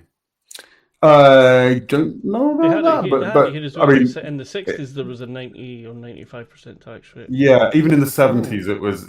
I mean, now I can't like 40% or something like that. But also the loopholes have expanded. So the actual income tax that rich people pay and corporation tax has gone from probably about 70% to about, I think it's like 14% or something like that now. It's remarkable. It's transparent, And also, like the selling off of public assets. We're assuming that 14% is correct, right? Yeah. It's the thing is, it's like we don't really know how rich Putin is, because Putin has acquired a lot of wealth through ways that we would never really know about it. So, for all we know, Putin could be the world's richest man, and it's just like you just never know. Like, we're sort of, which is the smarter way to be rich. Yeah. Sorry, Hamish. Yeah. I mean, how do you measure it anyway? I mean, at the end of the day, dollar value seems to be the main. Well, then that kind of cuts both ways. When people say like, if these 3 billionaires gave up 10% of their wealth, you could cure homelessness. No, because their wealth is stocks. It's not money. It's not liquidity. But you can still tax the fuckers. Oh no, you can still take. It is still value that you can take from them, but it's not just as straightforward. It's not that straightforward. The system is fucked essentially. Like they don't really have that much money. We just say they do because they behave in a certain way in a certain system. It's all imaginary. And we need to allocate things differently. Yeah. I mean, one of the other things is. No, I'm going to say it wrong. So how about carry on?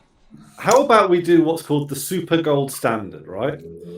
So it's like this is almost certainly bullshit. In fact, I know this is right, but feel free to break this down, right? So you go back to the gold standard where everything is measured by the gold, except if you are physically in possession of the gold, that is your wealth, right? So you can't borrow or manipulate or anything like that. Wealth is only gold, right? So even if you put it in a bank, then the bank owns your gold. So you got to. Does that in any way? Well, I think you're describing libertarianism. But what they do, the reason why a fiat currency under the control of a central bank is really useful because it allows government to pay for things. That's essentially why fiat currency and central banks are good and necessary. Yeah. Which is why anarchism is fucking nonsense. No offense, Hamish.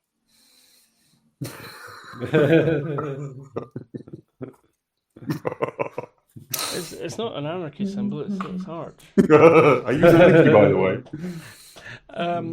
The thing I was going to say is that the way that most wealthy people store their wealth is by property. That's how it works. That is, yeah. Well, currently, when the economy was still productive, they would invest in businesses, which was capitalism. It's still capitalism, but that's capitalism working correctly. Now capitalism is working incorrectly because there's nothing productive to invest in. So, and I guess that's part of the kickback against working from home is because that's exactly what that's about. The kickback from, there's two main reasons that working from home is getting attacked by the right wing media and by politicians and all that, and by captains of industry, whatever fucking bollocks they call themselves. One reason is the very obvious thing is that if the properties aren't being used, nobody's paying rent for them. They're already getting the value. I mean, they've already got the value of that property, and it goes up anyway. But they're but if everyone works from home, the value will go down. But they're used to well, that's true. Overall, it won't. Though it should do, but it won't because that's not how economics is working anymore. But the point is that they're not getting rent from corporations using their buildings and stuff, or even small companies or whatever. But the other prong of this is middle management. People that are useless. Are finding out that they're useless. Basically. It's like I don't actually do anything because I'm not contributing in either direction. It's the one tier of jobs where ChatGPT can actually replace. What, sorry? Where ChatGPT. It's also, I think, just about control. It's the slippery slope. It's the same as UPI. It's slippery slope. That's the same sort of argument as the management people. Also, they want their authority. They feel like you're not doing anything because they're not seeing you do it or hassling you. But weirdly enough, what happens when people work from home is they do their job usually in less time because they've got less distractions and everything's still done. Yeah, the thing that the bollocks me is that when you got Keith Starmer and even the European Union now have been talking about this, throwing money at AI because they want to keep up in this some kind of weird arms race. The bubble's already burst. Yeah, but let's in America already got out of it.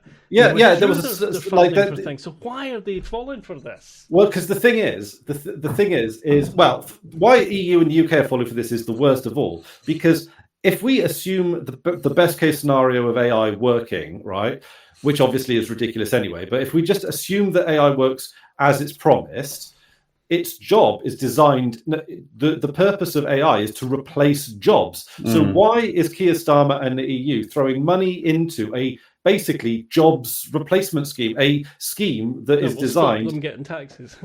Yeah. Sorry, there's a head poking out of Chris's head, and it's giving me vibes of this. Put it in chat.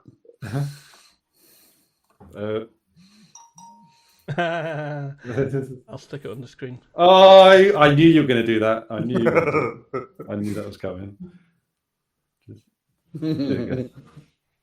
I'm self-conscious now. I'm going to put on a. Oh, Drew. Just a side note. What did you think of yesterday? Did you see yesterday's thumbnail? Yeah. I was in chat when you made it. I liked it very much. Yeah. The Bovril. Bovril. Yeah, I liked it very much. Yeah. It was a good. It's more. It seemed like classic Chris. Classic Chris thumbnail. Yeah.